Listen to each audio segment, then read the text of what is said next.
I want to stay with this right now, if we could. Shawn Corrigan is back on. Where did we leave off? He was just bringing up the fact that at the meeting yesterday of the local business owners, the business owners were none of them some of them were not in the his in claim the is none of them are in the footprint. And Shawn, I do have to say that I think the businesses who have moved in and around down there are there for a reason, because they really feel that this is going to be an economic opportunity for them. Am I back on? Yeah, yes, you are. Yeah. Okay, so there's all types of economic improvement possibilities for downtown. Okay, whether this is one of the reasonable ones, good ones, great ones, that's all, part of a huge discussion. Anything we do with any area of downtown, okay, that brings in, new business, new opportunity, new tax money is going to be a benefit. Developing that area for a downtown walkable district corridor would have been the ultimate goal, because everybody would benefit, including the hotels, including the locals, including the tourists. Yeah, but who's going to want to move in? I hate to say this right now, Shawn, in all fairness, who's going to want to move in and develop that whole area of downtown Utica in hopes of what? If Nano was here and a reality, I get it. But you'd have to find, the hospital solves that problem, because the hospital could work there, totally could work and succeed there. I just don't buy that there's this organic influx of industry. Anything that's happening over there right now is happening because the hospital's going downtown, and because of the Comets, and because of... No way. Maybe because... All right, well, yeah, we can... Not because of the hospital going downtown. I'm going to tell... Are you telling me there aren't businesses that are opening up down there because of the hospital? Okay. I'm asking Excuse you. me? Are you telling me businesses aren't opening up down there because of the hospital? Businesses have been opening up down there for 10 to 15 years, whether the hospital was even in the projection or not. I disagree. Okay. I got to tell you, I understand. There's stuff that's... You can disagree with that, but the point there's here... stuff that has opened up down there, but I know specifically businesses that have opened up down there that have purchased buildings because the hospital's coming there. I know these people, so I don't care what you say. I know if what I'm saying is true. And I understand the Bag Square area, the Comets, it all goes to... Then? The point of the conversation is, well, first of all, you wrote a letter to the mayor, okay? I get it. Right. The point, I think at some point, you're going to have to start looking at... This seems inevitable. Now, this could still blow up. Let's not forget, this whole thing could still blow up. Don't forget, the hospital has this $350 million coming from the state. They still that's have our money. That's state money. That's another BS line, Shawn. That's BS. Give me a break. Stay on focus. Well, you Stay want to know focused. How much state taxes I pay, then you can decide if it's BS. Well, it is BS, because it's state taxes from the entire state. And if it doesn't go here, it's going somewhere else, Shawn. If you'd stay on, listen to me. Listen to me. Say. Oh, no, that's what you always say. You guys always say the same thing. That's my tax dollars. I get what you're saying, but the money's going somewhere else if it doesn't go here. All I'm saying to you, I'm trying to help here a little bit, Shawn, so don't get defensive. I think this comes a point where you got to start thinking about, it looks like this is inevitable. And back to my point before, there's still a lot that has to be done before this thing even does happen. And I believe it's moving forward. It looks like it's moving forward. Think about it. The $350 million coming from the state. That money, can we get back to the point about Shawn, will you stop interrupting me? Conversation with the letter? Will you stop interrupting me and let me finish my point, and then you can get back to it, okay? They still have to come up. The hospital's still got to come up with the full shot. They got to borrow that money. So there's a lot here, because the state's not just going to hand over $350 million. If I'm correct, the way this works is the hospital's got to come up with all of the money first. Then they're reimbursed. You cannot, in any capital project, any project of this size involving grant money, you got to come up with it first. Then they reimburse you. So there's an obstacle. The toxins in the ground when they start taking down these buildings is an obstacle. There's still a lot there. The eminent domain is an obstacle. So all I'm saying, though, is at this point, the fighting about this thing should go at St. Luke's, or, you're wasting taxpayer dollars, all of that stuff is moot at this point. I think if you could be constructive and say, okay, we're against this, we don't want it to happen, But what are you going to do for us? How do we make this happen? How can you help our business survive? And I do wonder, where is the politician or local leader that could stand up right now and say, you know what, I've seen this. There are people like the Corrigans and other businesses down there that have successful businesses, and we're putting them in a difficult position. I'm going to be their champion. I'm going to do whatever I can. I'm going to help find grant money. I'm going to say, Wilcor, what about the Boston store? This was an idea from Donna, who just piped in. What about the Boston store? Now, you do know that when APAC was in there, the reason they left is because the city was helping fund and alleviate the high rent costs. Well, the city stopped doing that. There could be deals that are put together to allow this to be something that is cost-effective for you guys. So, number one, I'm wondering, which local leader is going to step up and say, I'm going to do everything I can to help every one of these businesses personally. I'm going to be the conduit that makes it all happen. But I just think sitting around and arguing about it should go to St. Luke's, we've passed that. We're past that now. So why not start just focusing on, what are you going to do for me? If you're going to do this thing like you say you're going to do it, what are you going to do for me? That's my point. My little tirade. So Shawn. we have had those conversations with all the groups involved, all the political parties, involved with the promoting of the hospital, the choosing of the location. We have talked about all of that, and we've talked seriously about it.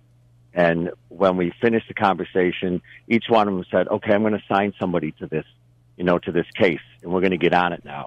Now, those same conversations have happened now for 2.5 years. We have been in limbo for a long time. We can't be in limbo anymore. I get it. And Shawn, this is the argument I think you should be having. Why aren't you helping us? We don't want to move. But keep going back to the tax money, going back to the fact that it should go to St. Luke's, all of that stuff, I think we're past that. But you have a legitimate gripe that I think people will listen to when you say, who's here to help me? We elect these officials. I pay tax money. I've invested in this community. Who's here to help us? It's pretty basic. It's going to cost us so many $1 million to move, whatever it's going to cost you to move. This is what it's going to cost us to we don't want to move. You're making us move. How are you going to help? Because we're a business owner here, too. We contribute to this economy. Mm-hmm. Who's going to come out and help me and our family? And I think every business has a legitimate gripe there. But you keep getting lost in the Jim Brock and Brett Truitt weeds about the red zone and all this other crap. This thing's plowing forward, Shawn. Whether we like it or not, it's moving forward. I would be working to get every single penny I could get out of these people because you deserve it. You're being upended. Your business is being upended. And I think people who are even for the hospital project, I am for it, would be in your corner to say, yeah, I would feel terrible. Yeah. I've invested my life, our family, and our history. I understand about people being in my corner, but every time that we've talked about it, with, again, people that supposedly can help a business in the area, they say the only one you are negotiating with is the hospital, and the hospital is doing nothing, to improve those negotiations to come up with a figure that we need. And then they're saying now, I'm sorry, if things don't work out with the hospital, guess what? We're going to consider taking eminent domain to take your building away from you. Oh, isn't that beautiful? Well, I understand, but it's going to happen. There's no way eminent domain could be even considered in a case like this because there's loads of options to what to do.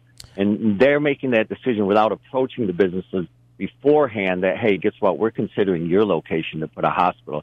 What would you like to sell your property for? Yeah, I get all that. But we've been arguing about this for the last 2 years. But this is the only thing that's important right now. Well, no, to me, the only thing that would be important to me if I had a business down there would be, how are you going to allow my business to continue to succeed? How are we going to transition or put us in a better place? You got to do something for us, and I believe the public will be on your side there.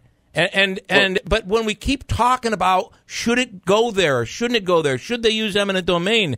They're going to use eminent domain. Eminent domain means it's up to a judge. That doesn't mean I understand. But listen, I get that, Shawn. We're not stupid. We get it.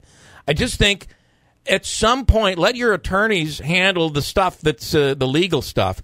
And I'm not going to spend any more money on attorneys. Then you're going to sink. Why should we then? take money out of our pocket to fight something that we didn't decide should happen? Oh, so you're going to fight it on your own? Good luck with that. It's our business. It's our piece of property. Okay, nobody owns it but us. Well, unfortunately, the law's not on your side, despite what Claudia Tenney says. It isn't on your side. I mean, you're going to go through due process if the judge. Okay, well, I can see that. Listen, fight it. So, can I just say one thing, Shawn? And I'm not looking to debate you, but this came up at a press conference recently. A reporter was asking questions. It's not like people should understand this. It's not like when it goes to eminent domain. And I'm not a lawyer. Please correct me if I'm wrong. The judge says, well, you know what? I've looked at all the facts, and I don't think this is the appropriate place for it. What he's going to look at is the city's on board, the county's on board, all the the state other is property on board, owners that are on board, many other property. So, do they have an area that's designated for this? How much of the property do they control? Is this a benefit for the community? They're not. That is the judge. Key. The judge isn't going to say, you know what, guys? At the end of the day, I'm ruling this is going to go to St. Luke's instead. That's not what's going to happen in eminent domain. Part of the problem is that you have businesses there that do want this is a lifeline for them. This is a chance to get out of something at a property they never could have sold. So all I'm saying is to look at things logically, like you're losing the battle right now. And I understand it still has to go to court, and it still could blow up. The whole thing could not happen. But you're losing the battle. While you're fighting the battle, I think there is another battle you could fight, and that would be the battle that's saying, okay, what's in it for us? How are you going to make this work for us? Because we can't do it by ourselves, and we didn't want to leave. We didn't want to move. But, you know. So let's see if somebody out there is going to stand up, okay? I hope so. That's what I'm asking for. I think there should be a leader. That battle is key right now, okay, to make a difference, for you guys. Our business sustaining. Okay, and our business continue to do business in this region at all. To me, it's kind of simple. You guys are one of the biggest ones there. I would want to find every piece of grant money out there, every grant that's available, anything I could do to help the Corrigans move over to the Boston store or move over somewhere else into a place that would really, really work for you and make your business better. And then almost as the city kind of becomes somebody that is a partner with you to help your business and really to talk. I don't know. I mean, we see the ribbon cuttings. We see the mayor talking about these great businesses in the area. Well, this business, Wilcor, is one of those. Yeah. So why couldn't there be somebody that stands up? And I hope there is, because if they could eliminate Shawn Corrigan and his family from fighting this, Shawn, you got to admit that'd be pretty advantageous to the project. If they could appease you. Yeah. Yeah, we have been at the bottom of the barrel for a long time. Before we broke for the last news commercial break, whatever, I was bringing a point up about a meeting that they thought was so important, the hospital group, with having the businesses that support this, only invited businesses that support it to come to this meeting.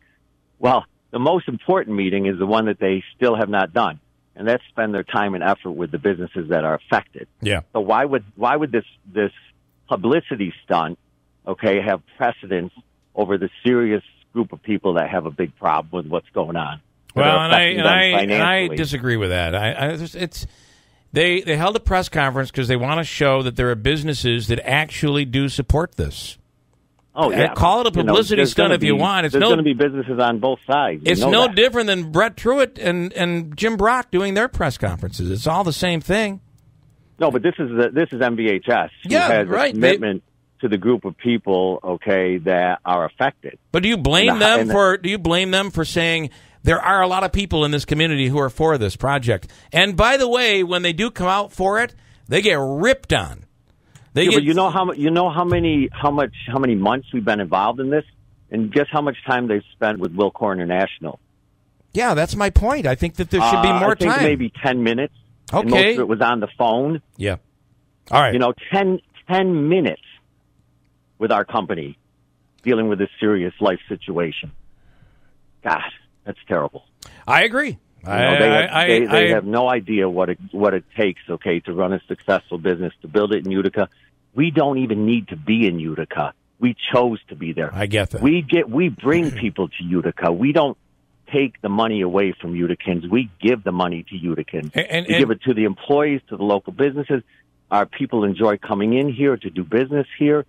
But we could be anywhere in the country. We chose to be here.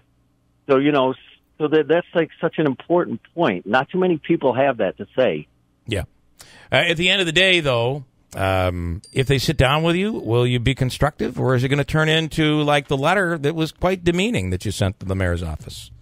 It wasn't I surely don't think that was a demeaning letter. Well, it certainly wasn't constructive. Every point I made was exactly the way it's been, and so I didn't do anything demeaning in my letter. Well, I presented some points and I requested some action, and action is something we haven't seen yet. Because we've been in limbo forever. You just talked about how important the action is. Let's see the action.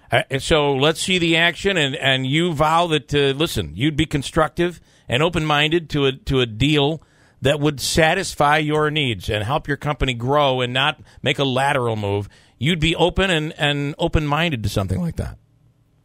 In a business situation, you're open-minded to everything. All right. Well, I hope... And we'll continue to put pressure on, and I'll ask every politician that we talk to, why can't this process be... eminent domain is always ugly. Why can't this process be... why can't we help this company? We do so well at helping companies, drawing them to come to this area, but we always... it's like the cable deal. I've been a cable customer. I spent a lot of money. Why do those people get the internet for $25? The new people who sign up. Yeah. Right, exactly. So let's take care. Let's take care of these businesses. And I'm with you 100%, Shawn. That we've done a poor job and I understand the way the process works, but we've done an awful job of taking care of the businesses that are over there. And it's not too late. That's all I'm saying. And I hope that you'll have an open mind to moving forward, and I hope that somebody will stand up and say, yeah, let's help. Let's do everything we can for these people. Beautiful. All right. Well, it was not the easiest ride we had here today, Shawn, but I hope it's constructive anyway. Yeah. Well, when I was listening to you before we jumped online, you were talking about doing remote, remote radio, radio talk. Well, I'm sitting up in Lake George because I'm visiting customers up here. Yeah. Getting them ready for the season. And if you guys knew, or the world of, Uticans knew what we do to promote business and bring those dollars back to Utica and New York State, it's amazing. We've got people in 15 to 20 different states every day servicing customers, bringing money back here. So we are growing. We will be growing forever. We just need to get down to the point of, okay, what are you going to do to keep us ahead of the eight ball? Yeah, sounds like a business worth saving. Most definitely. All right. And government does an awful lot to try to save industry, save business, keep jobs. Sounds like this is worth saving. So let's see where this goes, Shawn. I promise you we'll keep on it. All right. Thank you. Okay. Thanks so much. I lost one, but Tom is still waiting in Rome. Tom, with a comment, and then I'll break. Go ahead. Thanks, Bill, for taking my call. I'll keep this very brief. Okay. I'm a lifelong Roman, and we have literally been struggling for 45 years since we gutted our city to put in a downtown placia that was going to really change Rome. Yeah. That's number one. And number two is, I know that you're a very smart guy, and what I'm going to say to you is follow the money on this hospital project. All these loft apartments that are being built on the promise. Don't worry, the hospital's going to be here. Your places will be rented. Thank you for taking my comment. Okay. But I don't understand the follow the money on that. Saying follow the money. I don't. Follow the money sounds like somebody's doing something deceitful and illegal. It wasn't follow the money like the phrase that everyone talked about during Nixon, or I don't. You name the scandal, people tell you follow the money. Saying Trump. That's what everybody's saying about Trump. Saying people are building lofts downtown because they think a hospital's coming doesn't mean follow the money. I don't know where he's going with that. They think the hospital's coming. And, so they're investing. Nano as well. There's investment going on the hope that Nano takes off and that the hospital moves downtown. I'm telling you, I know people that are investing, and you're seeing a shortage of availability down there in real estate. You're seeing rates going up. That's all a good thing. It's showing progress. I know don't it's worry not about a good Rome thing. either. And don't worry about Rome. Rome is on the upswing, too. It's not necessarily a good thing for a renter, but this is the type of progress that we need. But I hope there's somebody out there, and maybe we just keep pushing it. We should do a better job of making sure that the businesses we're uprooting have a place to go, and that it's not a lateral move. It's actually a better move for them. Right. We hope they all come out better. Let's treat them like Tractor Supply. Yeah. Right? Let's fight for them and fight for their business. I think that would be a good thing for the community. And it might stop a lot of the bickering. Make this process go a little easier. I'm just saying. Then again, I do radio. It's so simple.